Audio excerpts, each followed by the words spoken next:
Bienvenue sur Tempo Foot Anglais, le nouveau podcast francophone qui parle de la Première Ligue. Le meilleur championnat d'Europe va-t-il changer de leader pour lancer 2026 ? On se penche sur cet alléchant Arsenal Aston Villa et sur tout ce qu'il faut savoir pour la 19e journée dans la preview. Pour cette preview, celui que l'on a déjà comparé physiquement à Benjamin Pavard, et j'étais là pour assister à ce grand moment d'histoire, Valentin Vallée, journaliste indépendant passé par Eurosport et ici Savoie est bien présent. Salut Valentin. Ouais, salut Antoine, salut à tous. Bah écoute, je prends la comparaison, y a pire on va dire, donc moi ça me va, écoute, je la prends. C'est flatteur, bah ouais, franchement, et il nous cache bien son jeu le petit Valentin, il est tout sage. Moi, je sais pas si les personnes qui ont dit ça avaient les bonnes lunettes, mais bon, écoute, moi ça m'arrange. m'arrange. Peut-être quelques grammes d'alcool dans le sang, on sait pas. À consommer avec modération, évidemment. Non, je plaisante mon Val. Avec nous également, il porte aussi bien les gants de gardien et la casquette que Leviachine, et sa moustache, bientôt iconique, a de quoi faire rougir Rivellino. Hugo Barthélemy, journaliste indépendant passé par le quotidien luxembourgeois L'Essentiel, est là pour vous. Salut Hugo. Salut Antoine, j'espère que comme tout le monde, vous passez des bonnes périodes de fête parce qu'il y a plein de sports et on se régale. Et j'espère que votre Noël était au moins aussi chouette que celui de Jack Grealish. Oh waouh, alors, on va tout de suite parler des sujets qui fâchent là, d'entrée de jeu comme ça. Mais c'est mais tout le monde a le droit de s'amuser, hein. Bon, explique le contexte peut-être pour ceux qui ne l'ont pas, avec des mots bien choisis évidemment, je compte sur toi. Disons que Jack Grealish sera absent pour maladie, mais on a appris que son Noël, il l'a passé entre amis dans un bar où on sait s'amuser. Ouais, dans un strip club, hein. Ouais, voilà. On peut y Ça aller lui quand ressemble même. pas du tout, hein. Enfin, franchement, Ce ne sont. Vous avez vu des sources officielles de ça ou ce sont que des spéculations ? La presse britannique fait son travail. Bon, on va croire la presse britannique alors, hein. Croyons la presse, c'est important, il paraît. On en sait quelque chose. Bon, bah, on commence sur une super note. Merci Hugo. Bah tiens, je vais y aller moi aussi. On va parler de ce Arsenal Aston Villa et d'un potentiel changement de leader en Première Ligue pour le début d'année 2026. Parce que, vous le savez, c'est serré en haut de tableau. 2 points séparent Arsenal de son dauphin Manchester City. 3 points séparent Arsenal d'Aston Villa qui, peu importe le scénario, ne prendra pas la tête de la Première Ligue à la fin de cette 19e journée, puisqu'il faudrait que Manchester City ne gagne pas et que Villa gagne l'emporte d'au moins 6 buts face à Arsenal. A priori, ça ne devrait pas arriver. Ne serait-ce que un match nul d'Arsenal pourrait permettre à Manchester City de repasser en tête à la fin de cette 19e journée. Donc ma première question, messieurs, je vais commencer par toi peut-être Valentin. Est-ce qu'on va changer de leader pour le premier jour de l'année en Première Ligue ? Ouais, ça va pas plaire à Hugo, mais moi je pense bien. Je pense que Aston Villa va aller au moins accrocher le match nul face à Arsenal. On l'a dit, ils sont dans une période quand même exceptionnelle. 11 victoires consécutives.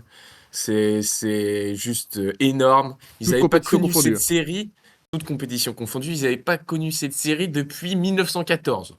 Donc voilà, c'est pour vous dire quand même à quel point ça remonte quoi.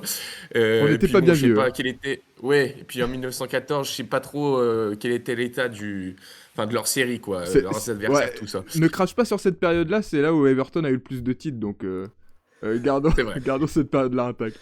Pardon, il y avait 4 équipes dans le championnat. Oh, ça y est. Tout de suite. Non, mais ouais, je pense que Aston Villa va sortir un gros résultat face à Arsenal. Ils avaient déjà quand même joué un match très très important face à Chelsea le week-end dernier. Et là, je vois City profiter de ce gros choc en haut de tableau pour prendre la tête, pour commencer 2026 City, de la meilleure des manières. Et ouais, après, c'est un beau match, un gros choc qu'on attend tous pour bien finir l'année, franchement, entre le premier et le troisième. Aston Villa qu'on n'aurait pas vu quand même à ce niveau-là il y a quelques mois en début de saison, avec un début de saison catastrophique. Et au final, ils se sont remis dedans et là, c'est juste trop beau à avoir joué. Ils ont beaucoup d'envie, pas mal de réussite des fois, mais en tout cas, c'est très solide et on a l'impression qu'il y a une réelle énergie et un sentiment d'invincibilité qui émane de ce groupe. Et je pense qu'ils vont surfer en fait sur cette vague de confiance et je les vois bien embêter très sérieusement Arsenal. Surtout qu'ils sont capables de renverser les matchs. On en parlera dans quelques instants avec toi, Valentin, justement. Mais le début de match contre Chelsea n'avait pas été bon. Et pour le coup, ils sont capables de renverser comme ils avaient un peu fait contre Arsenal, où Arsenal avait égalisé et Villa s'était finalement imposé. Hugo, même question. Alors, est-ce qu'on va changer de leader pour le début d'année 2026? Question compliquée tant les dynamiques comment se croisent en première ligue en ce moment. Mais si Villa est sur une série incroyable, comme l'a noté Valentin, Arsenal ne joue pas très bien, mais par on ne sait quel miracle s'en sort à chaque fois, que ce soit en championnat, en cup. Ils sont sur 4 victoires sur les 5 derniers matchs, c'est seulement contre Villa qu'ils sont inclinés. Et dans les autres matchs, voilà, certains l'ont vu, hein, un nombre de buts contre son camp assez incroyable qui aide les Gunners. Mais ils s'en sortent à chaque fois. Et autant où le jeu face à Wolverhampton, même face à Crystal Palace en Cup ou face à Everton était plutôt inquiétant, je trouve que face à Brighton, ils ont quand même un peu retrouvé des couleurs. Alors il y a toujours un but contre son camp. Mais il y a quand même un but marqué dans le jeu par Odegaard. Et on sent que les 4 qui sont revenus de blessure reprennent de la confiance. Et il y a aussi pour moi un retour très important, c'est celui de Gabriel, qui a fait Oui. son retour. Il est monté au jeu face à Brighton. Et je pense que son absence a comme, même si Pierrot Hincapié a fait un excellent intérim, je pense que son absence a été sous-estimée. Donc c'est un match pour moi, ce sera un match quand même assez serré entre Villa et Arsenal. Et on a l'impression que ça peut basculer dans les deux sens, mais que ça profitera surtout à Man City parce que même un match nul les arrange, les Sky Blues. Donc c'est vrai que c'est dur à prédire, même si je trouve qu'Arsenal retrouve enfin des couleurs et une victoire face à Aston Villa leur ferait énormément de bien pour la confiance. Mais t'es convaincu par cette équipe d'Arsenal? Genre, je regardais justement quelques commentaires qu'on avait reçus sur les réseaux sociaux qui nous disaient que c'était un peu comme Liverpool la saison dernière, où finalement tu gagnes au raccro mais tu gagnes. Là, ça me semble quand même. Enfin, t'arrives à être convaincu par cette équipe? Moi, j'ai l'impression que là, il y a quand même une passe qui est bizarre. Enfin, je sais pas, il n'y a pas d'explication à pourquoi d'un coup. Il y a eu des blessures, certes, mais il n'y a pas d'explication à pourquoi d'un coup on a perdu quand même un peu de fond de jeu. Non pas qu'Arsenal gagnait tous ses matchs 4-0 en mettant 4 super buts, mais ça semble de plus en plus difficile d'aller chercher une victoire, même contre le 15e de Première Ligue, quoi. C'est vrai que c'est assez étonnant, ils avaient enchaîné ces deux victoires face à Tottenham à domicile, puis face au Bayern en Ligue des Champions aussi à domicile, où ils avaient été assez incroyables, enfin, où à ce moment-là, il n'y avait pas de grande... Enfin, On pensait que peu- ça aurait lancé leur série, quoi. Oui, et puis peu de personnes doutaient sur le fait qu'à ce moment-là, c'était la meilleure équipe d'Europe. Puis il y a eu cet accro face à Chelsea, où Chelsea a sorti un vrai bon match et a su arracher le match nul malgré un carton rouge. Et derrière, on a l'impression qu'Arsenal, après ce match contre Chelsea, ça les a fait perdre en confiance, même s'ils ont perdu qu'un seul match, comme on le disait, hein. Derrière, sur les 6 matchs qui ont suivi ce match nul, il y a 5 victoires en championnat. Mais oui, c'est plus le jeu séduisant que développe Arsenal en début de saison. On se demande d'où ça vient. Il y a des inefficacités, notamment Bukayo Saka qui n'est Et, plus aussi efficace et que, Gyökeres, hein, qui n'est il y a toujours quelques pas. matchs. Et voilà, au poste de 9, Victor Gyökeres n'est pas efficace. Gabriel Jesus revient de blessure et n'a pas encore été lui non plus très efficace, même s'il provoque un but Il contre a son camp face marqué, à ouais. Ah oui, Wolverhampton. oui, c'était un Et but voilà. contre son camp. Voilà, mais c'est quand même lui qui est à la base de l'action et on sent qu'il arrive avec beaucoup d'envie, Gabriel Jesus. Mais moi, je pense que oui, un retour de Kai Havertz ferait énormément de bien parce que ça apporterait d'autres options, ça apporterait de la concurrence dans les rangs des Gunners parce que oui, on a l'impression que tout tourne bien autour du numéro 9, mais ce numéro 9 qui, qui viendrait tuer les matchs manque. Mm. Et comme je disais, pour moi aussi, la défense, Arsenal, il prenait très peu de buts avant. Et sur ces derniers matchs, il y a quand même, voilà, face à Brighton, ils ont encore encaissé, et sans une énorme parade de David Reyes, ça finissait sûrement sur match Oh, nul. ouais. Enfin voilà, ils ont encaissé face à Palace alors qu'ils menaient 1-0 en Cup et qui tenaient le match, ils encaissent dans les arrêts de jeu. Face à Wolverhampton, ils encaissent. C'est pas l'équipe qu'on avait en début de saison défensivement, donc je pense que le retour de Gabriel peut quand même faire beaucoup de bien. Parce que si ils marquent pas beaucoup, mais qu'ils arrivent à maintenir le 0 derrière, ça les avantagera quand même grandement. Comme ce qu'ils avaient fait finalement plutôt les dernières saisons. Peut-être qu'il faut remettre Ouais. Mikel Merino là en neuf. C'était peut-être vraiment la solution. Mais c'est vrai que c'est un peu, pour les plus anciens, c'est le Dirk Kuyt inversé, puisque lui, il a Voilà. commencé en défenseur central à Dortmund sous Thomas Tuchel et il finit en numéro 9. Non Donc, mais le Dirk inversé, bah oui, bah pas le Zidane pendant que t'y es. Non non, mais mais qu'est-ce Dirk, que. c'est sur la trajectoire, parce que Ah Dirk oui, Kuyt avait oui, oui. commencé Attention, attaquant et a fini comparaison défenseur douteuse quand central. même hein, sur ce Attention, podcast. non mais c'est tout Non, non, je maintenant. parle de trajectoire, je parle pas de stats ou même ni de talent, même si Mikel Merino en a beaucoup. Mais c'est sûr que, en fait, son jeu en décrochage, en tant que milieu de terrain qui était du coup très avancé, était quand même très intéressant. qu'on peut comparer par exemple, au jeu de Gyökeres qui lui cherche beaucoup plus la profondeur, mais on a Ouais. l'impression que c'est pas ce qui marche, pour les Gunners. On a l'impression, ouais, qu'ils cherchent ce qu'on voit de plus en plus justement des neufs qui décrochent beaucoup, des faux neufs, on l'a vu, hein, les champions d'Europe en titre, ils ont fait une saison complète sans véritable neuf dans le 11 de départ. Donc c'est quelque chose qui marche en ce moment et qui est à la mode et j'ai l'impression que c'est peut-être ce qu'il faudrait pour Arsenal. Tiens, on parle justement de numéro 9. Allons du côté d'Aston Villa, l'adversaire d'Arsenal pour cet énorme choc de la 19e journée, avec un numéro 9 qui a bien fonctionné, notamment sur la pelouse de Chelsea. C'est Ollie Watkins. Son entrée en jeu a été exceptionnelle à l'attaquant anglais, qui a marqué son 4e et son 5e but de la saison, doublé pour faire gagner Aston Villa. C'est ça qui a tout changé, Valentin, face à Chelsea. Ouais, ouais, ouais, c'est ça qui a tout changé. C'est vrai que c'était une petite surprise quand même de le voir débuter sur le banc, parce que généralement il est quand même titulaire dans cette équipe, même si il était en difficulté, du moins qu'il marquait pas autant qu'on pourrait le vouloir ces dernières semaines, mais il avait la confiance de son entraîneur, et puis au final il débute sur le banc et il donne la victoire avec un fantastique doublé. D'ailleurs pour la petite stat, c'est le premier joueur de l'histoire de la Première Ligue à inscrire. Attention, Oh là, faut me oh là suivre. là, attention, ça va être tiré par les cheveux. À inscrire, non, non, pas tellement. Les 3 buts de la victoire sur 3 matchs différents face à Chelsea à Stamford Bridge. C'est-à-dire qu'à 3 reprises, il a donné Ah, la victoire à son équipe à Stamford Bridge face à Chelsea. Et donc, les 2 premières fois, c'était en 2023. Voilà. Mais en tout cas, ça montre que Ollie Watkins, sur ce genre de match, il a su élever son niveau de jeu et être décisif, être un tueur, parce qu'au final, c'est ce qui lui manquait parfois. On se disait, ah, peut-être il manque un petit peu de confiance, il est un petit peu moins incisif. Et au final, il l'a été face à Chelsea. Bon, son premier but est un peu chanceux. Voilà, mais il met de et l'envie, il belle met de offrande de l'engagement. Morgan Donc, Rogers, hein, d'ailleurs. ouais, tout à Notre fait. ami Morgan Rogers. Euh, pour le premier but, ouais, une belle offrande de Morgan Rogers. Et pour le deuxième, de Tillmans, ça va faire plaisir à notre Hugo. Et au final, c'est aussi un coup tactique parce qu'au-delà du seul Watkins qui sort du banc et qui est décisif, c'est aussi une réorganisation quand même un petit peu tactique que Emery a fait à la mi-temps. Et voilà, il a fait rentrer Sancho, Tillmans qui joue un petit peu plus haut. Et c'est lui qui donne l'offrande à Watkins qui conclut et qui permet d'arracher la victoire. Donc, en tout cas, c'est sûr que ça risque de faire mal face à Arsenal d'avoir un Watkins qui est comme ça en confiance. Morgan Rogers, évidemment, qui est là sur les derniers matchs, il marche sur l'eau. Et toute une équipe d'Aston Villa qui a plein régime, qui est en surconfiance. Donc, ça risque de faire mal. Tiens, tu Mais ce parlais de scénario de Sancho. renverser le match, Pardon? juste ce scénario de renverser le match, c'est pas la première fois qu'Emery nous le fait. On se souvient du match contre Brighton, où Brighton semblait très bien embarqué pour l'emporter. Ça aurait été une victoire pivot pour eux, et finalement, c'est Villa qui s'en sort.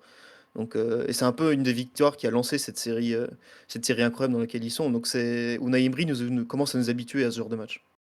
Ouais, et justement, tu nous parlais aussi, Valentin, de Jadon Sancho, qui a réalisé plutôt un bon match, en tout cas qui a apporté pas mal de percussions. C'est vrai que bon, Jadon Sancho est assez irrégulier, mais là, on l'a vu intéressant. Et alors, c'est pas la même équipe que celle de la saison dernière, avec les recrues qu'il y avait eu à l'hiver, Marco Asensio, Marcus Rashford, mais on sent qu'il y a du danger de partout. Et la preuve, Watkins a marqué 5 buts cette saison. Rogers, qui doit être leur meilleur buteur, en est à 7. Il y a Daniel Malen. Il y a vraiment beaucoup de. Enfin, il y a de la polyvalence devant. Et c'est ce qui peut aussi faire mal à Arsenal, parce qu'il y a du danger qui peut venir de partout. Et justement, tu parlais, Hugo, des problèmes défensifs, ou en tout cas de la défense qui n'était pas aussi cadenassée que les dernières saisons du côté des Gunners. Là, il va falloir. Là, le danger vient de partout, donc il va falloir bétonner derrière, à minima. Parce que devant, il y aura peut-être quelques opportunités pour les Gunners. Ça, la défense d'Aston Villa n'est jamais très irréprochable, même si Emiliano Martinez est excellent à chaque fois qu'il joue. Mais en tout cas, derrière, il va falloir bétonner pour Arsenal, parce que le danger vient de partout. Et à chaque match, on a un joueur différent qui tire son épingle du jeu. Donc c'est assez impressionnant, franchement, ce Aston Villa, je trouve, cette saison. Et jusqu'où peuvent-ils aller? Je suis quand même en train de me dire que plus ça avance et plus on les voit en haut, et plus ça devient normal de les voir en haut du classement. C'est étrange, non? Je les voyais pas là au tout début, quoi. Non, mais on l'avait déjà dit plusieurs fois, ça fait plusieurs saisons finalement qu'ils sont toujours là. La saison dernière, on sait qu'ils ratent la Ligue des Champions à la différence de but. Enfin, ils en étaient vraiment très proches. Il y a 2 saisons, ils avaient pris la Ligue des Champions, ils avaient été qualifiés en Ligue des Champions. C'est quand même une des équipes qui a le plus fait douter le vainqueur de la Ligue des Champions, le Paris Saint-Germain. Je pense que les supporters du PSG se souviennent de ce match retour à Villa Park. Donc c'est une équipe qui s'installe, mine de rien. C'est pas une étoile filante qui passe, c'est une équipe qui s'installe dans l'élite anglais, mais aussi dans l'élite européen. Donc franchement, ouais, on s'y attend pas, mais il faudra de plus en plus s'y attendre, je pense. Parce que, comme tu dis, il y a des joueurs qui sont partis, mais ils arrivent à recruter, ils arrivent à construire. Donc c'est une équipe vraiment intéressante. Et on va pas reparler de la magie Unai Emery, mais quel grand technicien. On en a déjà parlé pas mal de fois et on en reparlera forcément d'ici à la fin de saison. Mais on doit parler d'autre chose aujourd'hui aussi, parce qu'il s'en passe des choses, il s'en est passé déjà des choses cette semaine, et il s'en passe encore la semaine à venir, avec cette 19e journée de championnat, et donc Manchester City qui pourrait bénéficier d'un... J'ai pas envie de dire d'un faux pas, parce que ce ne serait pas un faux pas de voir Arsenal faire nul, perdre peut-être, mais faire nul face à Aston Villa, au vu de la dynamique de Villa, peut-être pas un faux pas. Mais en cas de match nul, Manchester City pourrait monter sur la première place dès le 1er janvier 2026 en s'imposant à Sunderland. Alors ce ne sera pas facile parce que évidemment les Black Cats ne sont jamais évidents à jouer. Cette saison, ils réalisent une très très bonne saison de promu. Mais Manchester City a des ressources. Et Val, on parlait justement de la chance du champion avec Arsenal ces derniers temps, avec ses victoires un peu au raccro. Est-ce que la victoire à Nottingham Forest de Manchester City ce week-end, c'est aussi typiquement une victoire de champion? Dans le contenu, j'ai envie de dire oui, parce que c'est vrai que c'est une victoire à l'arraché, c'est un adversaire qui est piégeux, c'est un match qui est fermé. La première mi-temps, ils n'avaient pas d'occasion. Euh, et au final, ils arrivent à trouver la clé, bon, en l'occurrence grâce à Ryan Cherky, qui a été un réel dynamiteur dans ce match, qui a trouvé des solutions, des passes où on voyait pas la solution, lui, il les voit, et au final, ça permet à City de s'en sortir. Et c'est vrai que c'est ce genre de match où une grande équipe qui peut être mise en échec et au final qui s'en sort grâce à un petit coup de génie, un petit coup de patte, une petite Les cœurs dans les reprise yeux sur quand un tu dis corner. ça. Comment? Les cœurs dans les yeux quand tu parles de Cherki Ah comme ça. bah oui, mais quand je parle de Ryan Cherky, forcément, mais non, mais en plus, enfin, il est de plus en plus régulier. Et puis City, je dirais, sur la dynamique aussi de la saison, c'est vrai que il y a quelques mois, on en parlait aussi sur le podcast, qu'ils étaient pas très rassurants. Ils avaient aussi beaucoup de victoires un peu comme ça à l'arraché, en se faisant peur. Et au final, ils s'en sortent presque toujours. Et sauf qu'il y a quand même de plus en plus de solidité.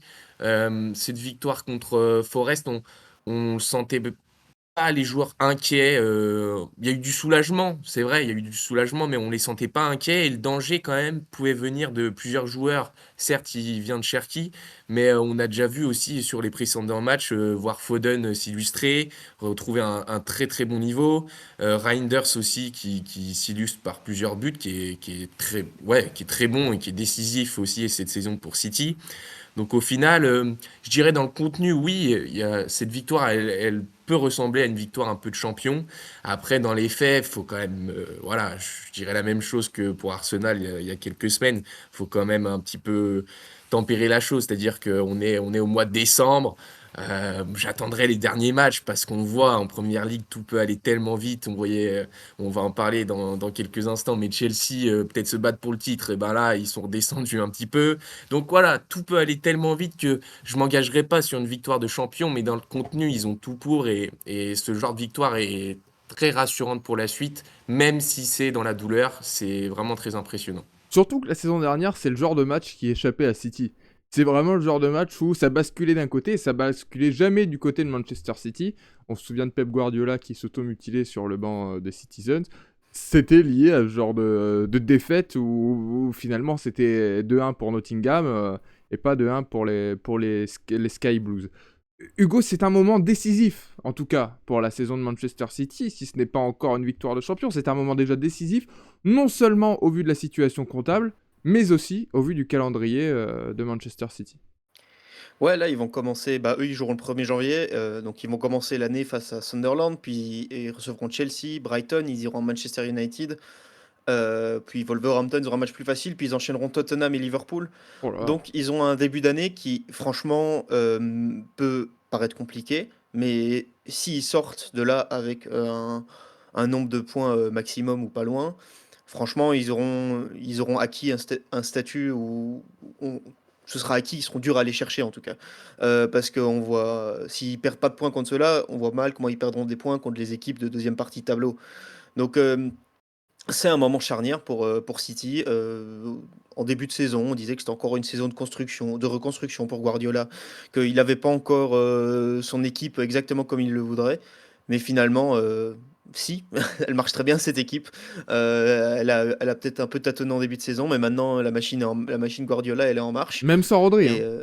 même sans Rodri, Gonzalez commence à prendre ses marques, j'ai l'impression, un peu plus que en fin de saison. Et on se rappelle qu'il arrive à l'hiver dernier. Là, voilà, il va avoir un an de première ligue dans les pattes, ça commence à rentrer. Et oui, bah là, s'ils sortent de cette série de 6-7 matchs avec beaucoup de points, avec peut-être un ou deux matchs nuls lâchés par-ci par-là et sans défaite, franchement, ils auront un vrai statut de champion, plus que s'ils gagnent simplement le week-end dernier face à Nottingham et ce week-end face à Sunderland. Et d'ailleurs, on parlait des grands matchs qui arrivent. Sachez que la saison de Manchester City se terminera par une réception d'Aston Villa. 38e journée. Autant dire que... alors, on ne sait pas encore ce qui va se passer d'ici là, mais si c'est encore serré en haut du classement, ça peut avoir toute son importance. Et le Manchester City Arsenal de la deuxième partie de saison arrivera à la 33e journée, mi-avril. Donc là aussi, ça, ce sera sûrement un match quand même déjà... Enfin, ce sera sûrement un match clé.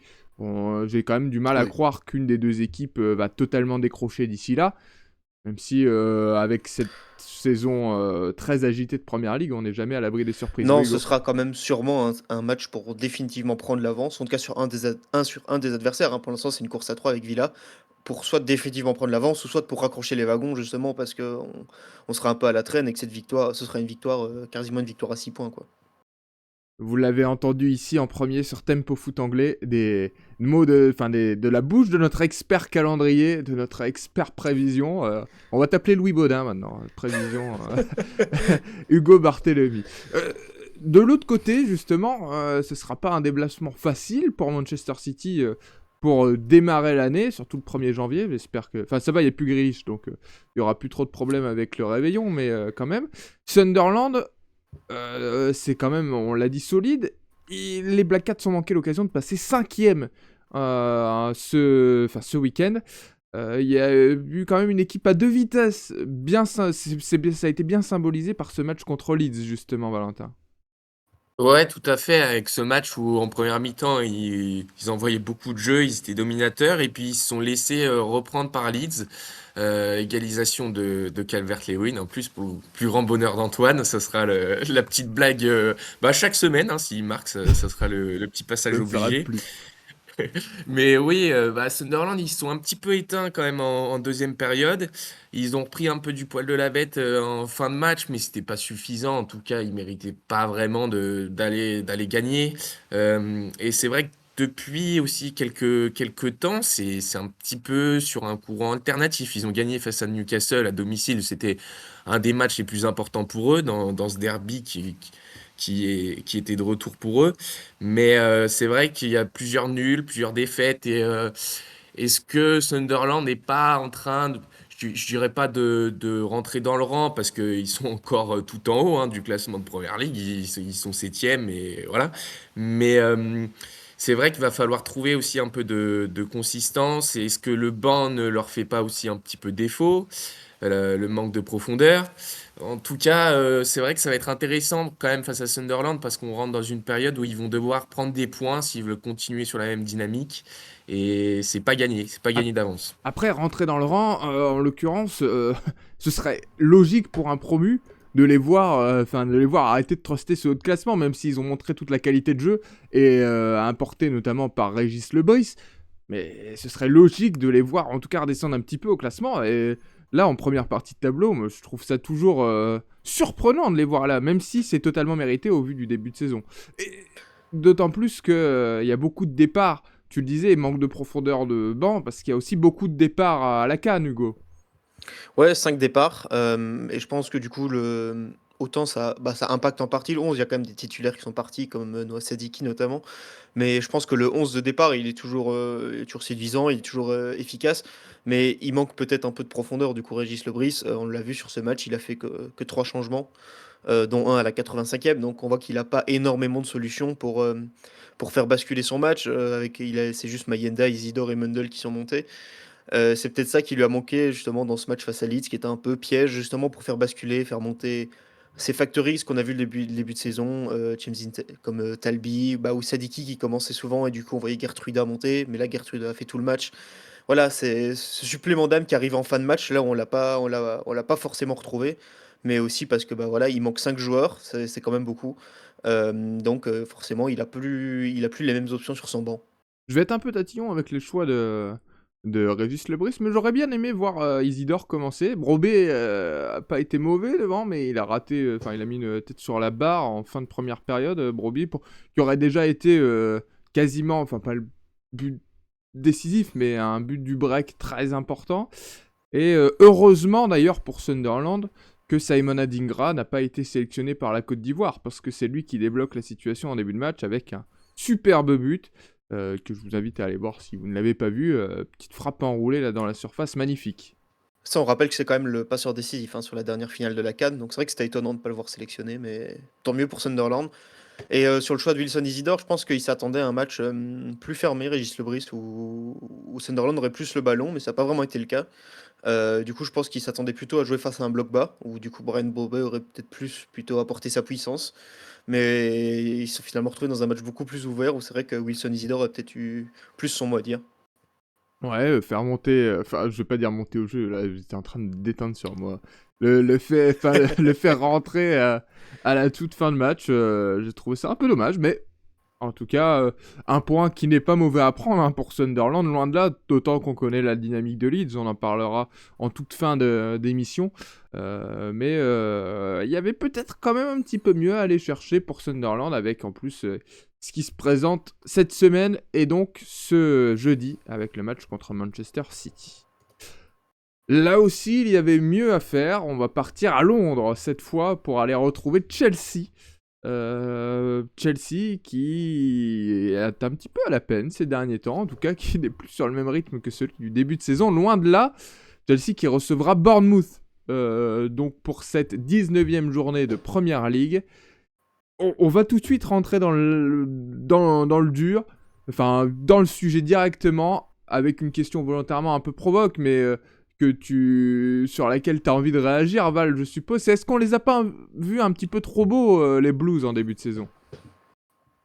Bah, c'est vrai que ouais, on aurait tendance à croire en tout cas que on les a vus un petit peu beaux il y a un mois de ça. Ils avaient un match face à Arsenal. On parlait déjà peut-être d'un match potentiellement décisif pour le titre. Bon, maintenant qu'on voit Chelsea qui est cinquième, qui est même derrière Liverpool, hein, c'est pour dire. Liverpool qui retrouve un peu de forme, mais voilà. Comme quoi tout peut aller très très vite en Première Ligue, et c'est vrai qu'on a peut-être vu un peu Chelsea trop beau. Ils étaient peut-être sûrement en sur-régime. C'est vrai qu'il y a eu cette semaine face à Arsenal, cette victoire face au Barça, et depuis, on les a jamais revus à un tel niveau.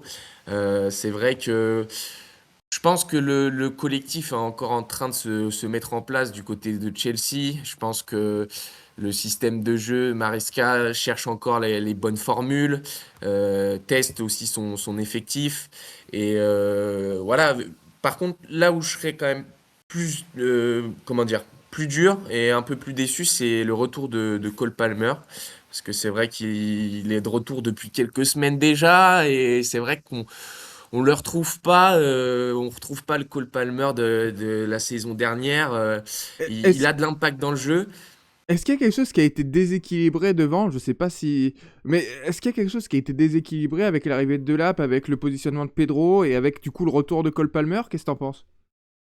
Ouais, ouais, je trouve que la grosse satisfaction là en ce moment, c'est Joao Pedro pour Chelsea et que derrière, que ce soit les ailiers, Garnacho, Neto ou Palmer, sont un petit peu moins en vue. Et peut-être qu'il y a un équilibre à trouver en attaque. Après, Delap, il est sur courant alternatif, mais on peut pas dire que ce soit une grosse satisfaction pour Ah, les l'instant. Donc, blessures aussi, hein. les blessures, voyez, oui, il a jamais réussi à prendre confiance, je dirais, pour l'instant à Chelsea. Et pour l'instant, João Pedro, je trouve, pour moi, il me satisfait. Enfin, en tout cas, c'est un joueur, c'est le joueur de Chelsea que je trouve le plus dangereux par moment. Et oui, il faut que derrière, ils trouvent les combinaisons, mais c'est compliqué quand il y a tous ces attaquants, et ils n'ont pas forcément l'habitude non plus de jouer ensemble, parce que Palmer était pas là en début de saison, et au final, il faut trouver un petit peu cette alchimie, ces automatismes. Et pour moi, Chelsea est encore en phase ils essayent de se trouver, de se chercher, de trouver des automatismes. C'est pas encore le cas, et c'est vrai que du coup, voilà, ils ont peut-être surfé sur une vague très positive il y a un mois, où on les voyait très très beaux, très hauts, et au final, ils retombent à un niveau qui est un peu plus le leur aujourd'hui, mais bon, il y a rien d'affolant non plus, hein. Il y a rien d'affolant, mais il va falloir quand même trouver la solution. Au contraire de différentes équipes qu'on a citées juste avant, finalement, il y a peut-être trop de profondeur et trop peu d'automatisme avec les joueurs devant. Une victoire seulement sur les 6 derniers matchs pour Chelsea, c'était contre Everton à la mi-décembre. Et là, oui, je t'ai vu rigoler, c'est bon. En plus, Cole Palmer avait marqué. Ça Ouais, voilà. va à l'inverse de tout ce qu'on a dit pour l'instant. Ben oui, mais de toute façon, Everton fait mentir tout le monde. Mais en tout cas, là, le dernier match, en l'occurrence, la deuxième mi-temps contre Villa. En plus, c'était la réception de Villa à Stamford Bridge. C'était quand même inquiétant. Il ne se passait plus rien. Il ne se passait plus rien du côté de Chelsea, alors que le début de match avait été pourtant très bon, très mouvementé. Enfin, on a mis beaucoup de rythme. Et après, il ne s'est plus rien passé. Après, il faut quand même tempérer. Là non plus, il ne faut pas aller dans l'alarmisme dans l'autre sens. C'est-à-dire que Chelsea a fait passer quand même l'orage. Puisque là, dans cette période, ils ont affronté beaucoup de grosses équipes. Et Hugo, ça va commencer peut-être à être un peu plus simple, en tout cas niveau calendrier pour Chelsea. Ouais, en tout cas, jusqu'au 1er mars, où ils iront affronter Arsenal à l'Emirates. Jusqu'à là, ils vont plutôt affronter des équipes de milieu de tableau, fin de tableau. Donc, ils ont quelques matchs pour se relancer là, euh, qui pourraient leur faire du bien, justement, déjà d'un point de vue comptable au classement, pour se maintenir dans ce top 4, enfin, re-rentrer dans le top 4 et essayer de s'y maintenir. Et aussi la confiance, parce que c'est des équipes qui sont normalement à la portée de Chelsea. euh, et, où ils doivent engranger des points, engranger de la confiance. Et surtout que ça va être important parce que je vous disais jusqu'au 1er mars, ça va être des matchs plutôt simples, entre guillemets, même si on sait qu'en Première Ligue, aucun match n'est simple. Mais voilà, au 1er mars, ça commencerait avec la réception d'Arsenal. Et puis là, ils vont affronter toute la première partie de tableau. Donc il va falloir être très solide sur la Bon fin de saison pour courage. Chelsea. Parce qu'il leur restera les matchs à jouer face à Arsenal, face à Villa, face à City, face à Man U, face à Liverpool, face à Tottenham, face à Everton. Enfin voilà, il restera des gros matchs pour Chelsea en fin de saison. Donc le rush final, il faudra être prêt pour les Blues parce qu'il va être compliqué. Et donc là, si sur les 5, 6, 7 prochaines journées, ils peuvent engranger de la confiance, ça leur fera pas de mal parce qu'il leur en faudra pour terminer cette saison en beauté parce que on l'a vu, les rushs de fin de saison sont de plus en plus serrés en première ligue. Et attention à ne pas tout perdre sur la fin de saison et à se retrouver hors des qualifs de Ligue des Champions. Une potentielle remise en confiance face à des équipes plus abordables, même si je n'aime pas ce terme encore moins en première ligue, qui commence donc avec cette 19e journée, pardon, et la réception, donc, non, le déplacement, qu'est-ce que j'ai dit? Non, la réception à Bournemouth, pardon. Réception, La réception de Bournemouth. Bournemouth qui... est-ce qu'ils ont définitivement basculé dans la deuxième partie de tableau, les Cherries, Valentin? Là, je crois bien. Ouais, j'ai bien peur pour eux, en tout cas. C'est vrai que c'était un petit peu la bonne surprise du début de saison avec Sunderland. Ils étaient voilà, autour de la 5, 6, 7e place. Et puis là, ils se retrouvent quand même 15e, hein, donc mentalement, ça fait mal, même si en termes de points, ils sont pas décrochés, on va dire, de ce milieu de classement. Mais oui, Bournemouth, là, c'est compliqué pour eux. Ils n'ont pas gagné depuis le 26 octobre. Ça fait plus de 2 mois quand même. C'est quand même assez fou. Et là, ça va être quand même urgent de réagir. C'est pas le meilleur match pour eux quand même face à Chelsea. Mais ouais, franchement, il manque quelque chose là pour Bournemouth. Défensivement, je trouve surtout, ils ont pas du tout la bonne recette. On l'avait Euh, senti hein, en déf- début de saison, hein. Oui, on avait senti que c'était un équilibre qui était fragile, mais quand même, de voir quand même les défis des défensifs s'écrouler à ce point, c'était pas ce que j'imaginais en tout cas. Mais ouais, défensivement, ils prennent un petit peu l'eau. Offensivement, ils sont un peu moins en réussite. C'est vrai qu'on parle aussi d'un potentiel départ de Semenyo. Donc ouais, tous les voyants ne sont pas au vert, ils sont au rouge pour Bournemouth. Et du coup, c'est difficile de les voir être autre part qu'en fin de tableau. Après, ils ont quand même de la marge sur les premiers relégables. Donc voilà, ça va leur permettre d'avoir un petit peu de marge, de reconstruire tout ça un petit peu plus sereinement que s'ils étaient vraiment à la lutte pour se maintenir. Mais attention, ouais, quand même, à pas trop dégringoler non plus. Là, tu Mais c'est vrai disais, qu'offensivement, oui, même au-delà de Semenyo, notamment Elie Junior Kroupi qui plantait pas mal en début de saison. Alors il avait planté dans le match fou 4-4 face à Manu, mais sinon ça faisait un petit moment qu'on l'a pas vu marquer avec Bournemouth. Donc c'est vrai que c'est un peu tout le secteur offensif qui repose peut-être un peu trop du coup sur Antoine Semenyo.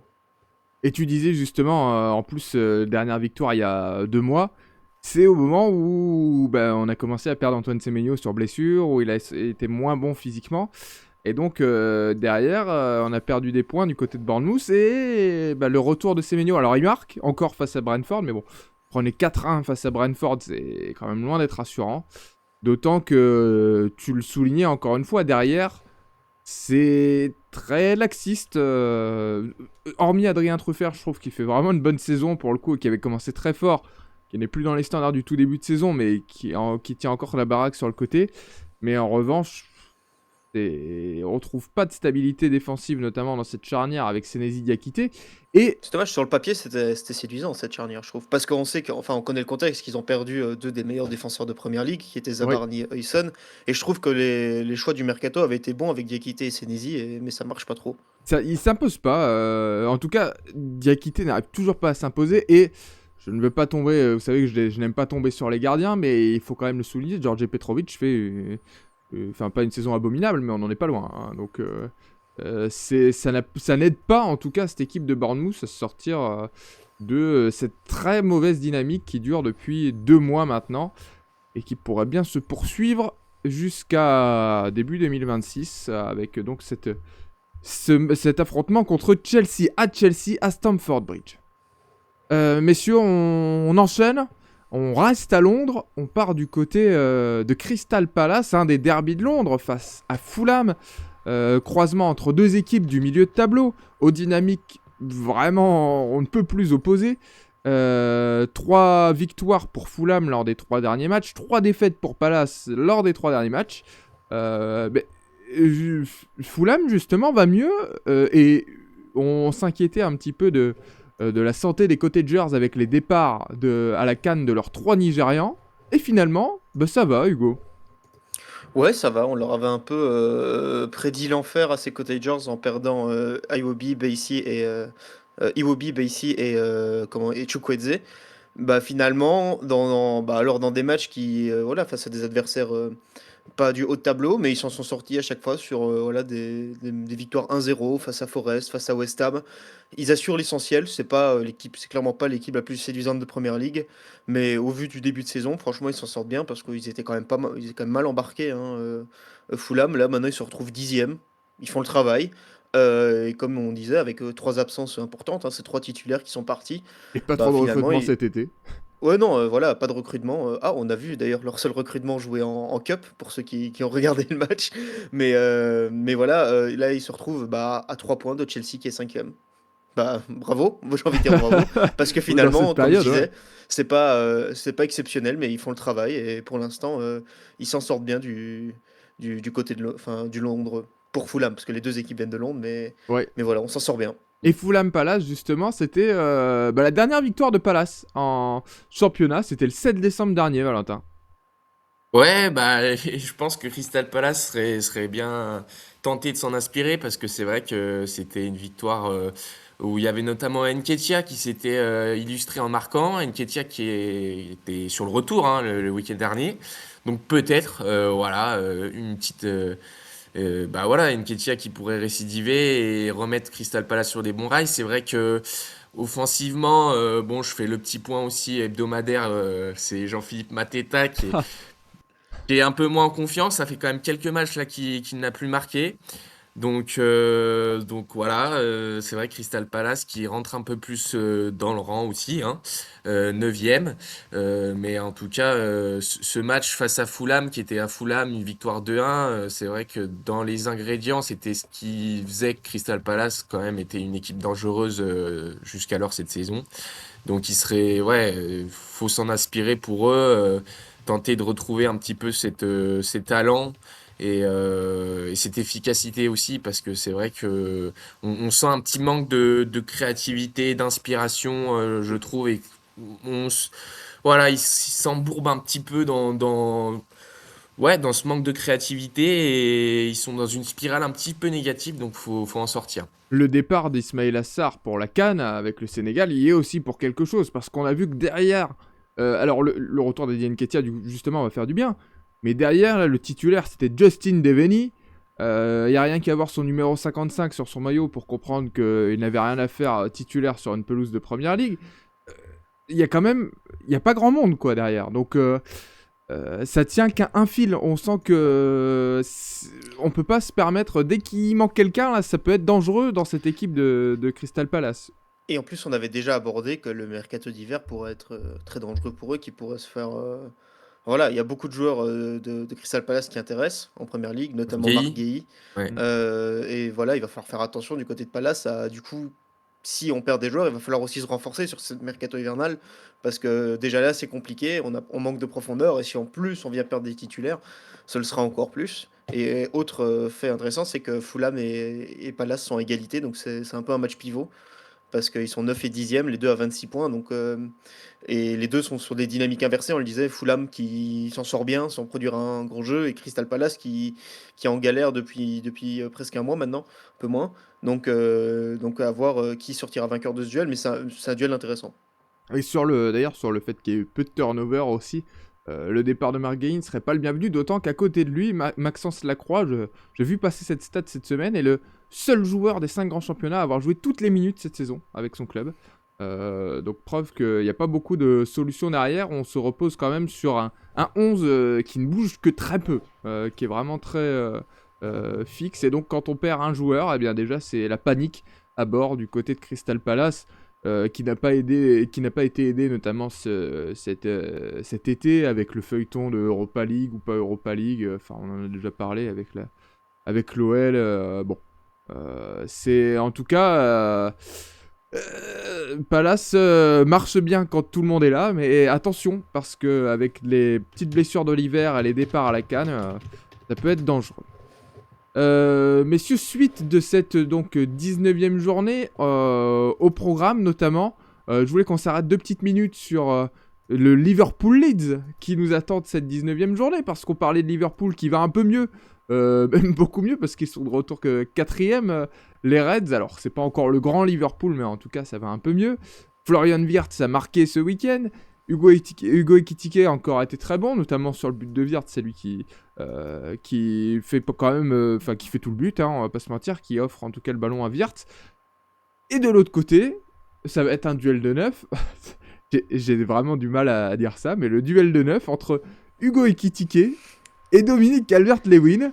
Dominique Calvert-Lewin qui a marqué au moins un but lors des 6 derniers matchs de Leeds. C'est le premier à le faire pour les Whites en première ligue, donc depuis 1992.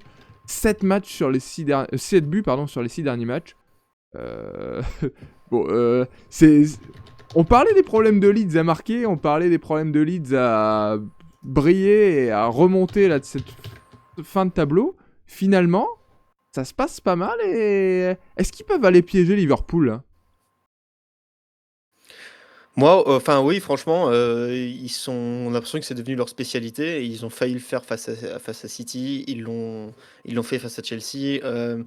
c'est une équipe qui est compliquée à jouer. On avait annoncé qu'ils seraient compliqués à jouer à domicile, mais visiblement ils sont compliqués à jouer partout maintenant. On l'a vu là face à Sunderland, c'était à Sunderland.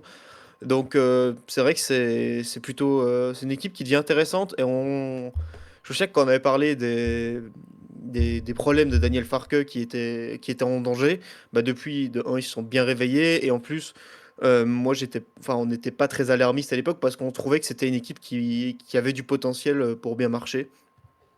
En plus, là, il y a notamment le retour d'Edmecha qui est monté au jeu face à Liverpool. Donc, on parlait de Calvert-Lewin, mais ça leur offre une option en attaque en plus.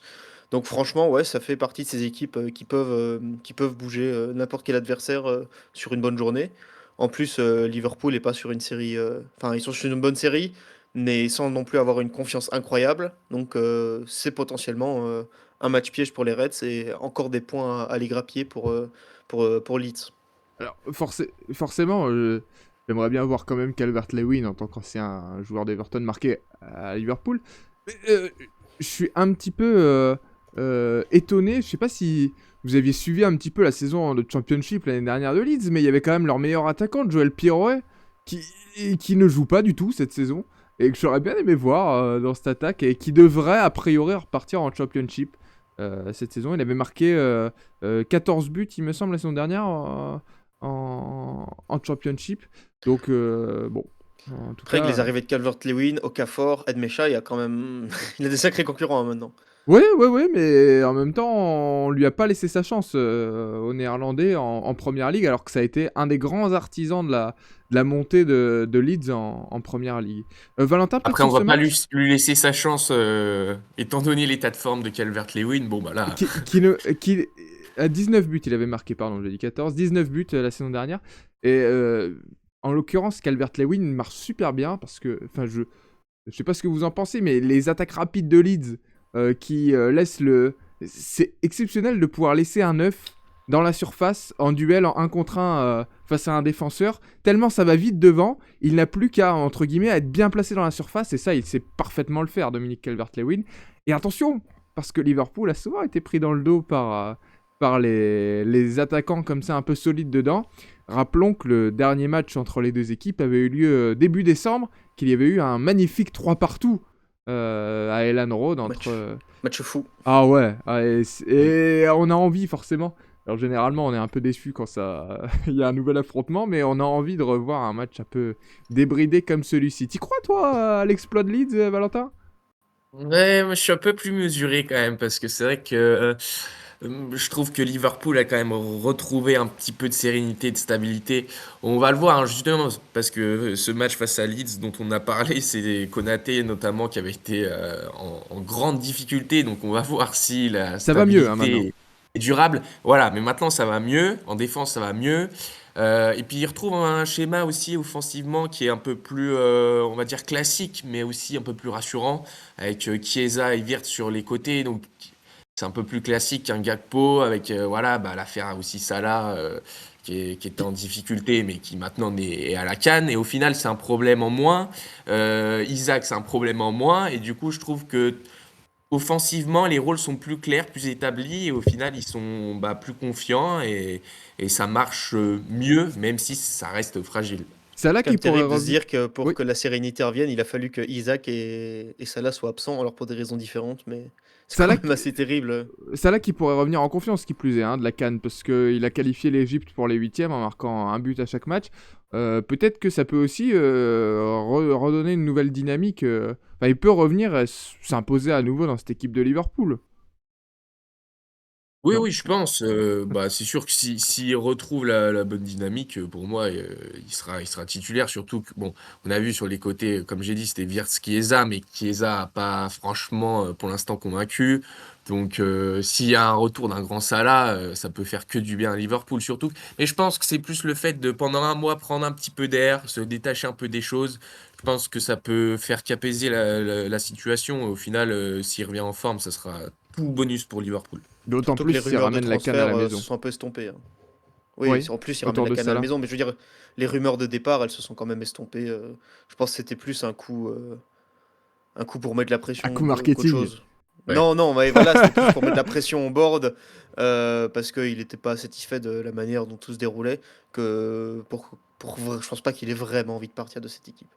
Ouais, puis même, je trouve d'une manière générale, juste pour rajouter, c'est vrai qu'on parlait énormément de Liverpool. Et là, depuis un mois, on en parle moins. Mais au final, c'est bon signe parce qu'en final, enfin, c'est qu'il y a plus de sérénité. On parlait beaucoup d'Arne Slot. Est-ce qu'il doit partir? On lui avait mis soi-disant en ultimatum. Maintenant, on est quand même Sacré dans une ultimatum. situation beaucoup plus calme. On en parle moins. Ça revient moins dans la presse. Et je trouve il y a une dynamique de travail et de progression qui est quand même beaucoup plus intéressante. 10 matchs au programme de cette 19e journée. Merci messieurs pour vos petites votre expertise. On commencera donc ce soir avec 6 matchs au programme. Nottingham Everton, West Ham Brighton, Burnley Newcastle. On a parlé du Chelsea Bournemouth, du Arsenal Aston Villa. Il y aura aussi Manchester United Wolverhampton. On se souvient du dernier. Et donc jeudi 1er janvier, les 4 derniers matchs avec donc le Palace Fulham, Liverpool, Leeds, Sunderland City et Brentford, Tottenham. Et donc nous on se retrouvera pour débriefer tout ça avec donc cette première, j'ai envie de dire cette journée à cheval entre les 2 années civiles qui nous promet du lourd. J'ai bien hâte de voir ce qui s'y passe, comme tous les week-ends d'ailleurs, et comme toutes les semaines, parce que là en l'occurrence on est en pleine semaine, mais en première ligue on ne se lasse pas et on ne s'ennuie pas. Merci messieurs pour cette preview. On se retrouve pour débriefer cette 19e journée ensemble. Merci Hugo, merci Valentin, ce fut un plaisir encore une fois. Pareil. Merci Antoine, plaisir partagé. Et ben à très vite. Salut les gars. Salut. Salut. Salut à tous.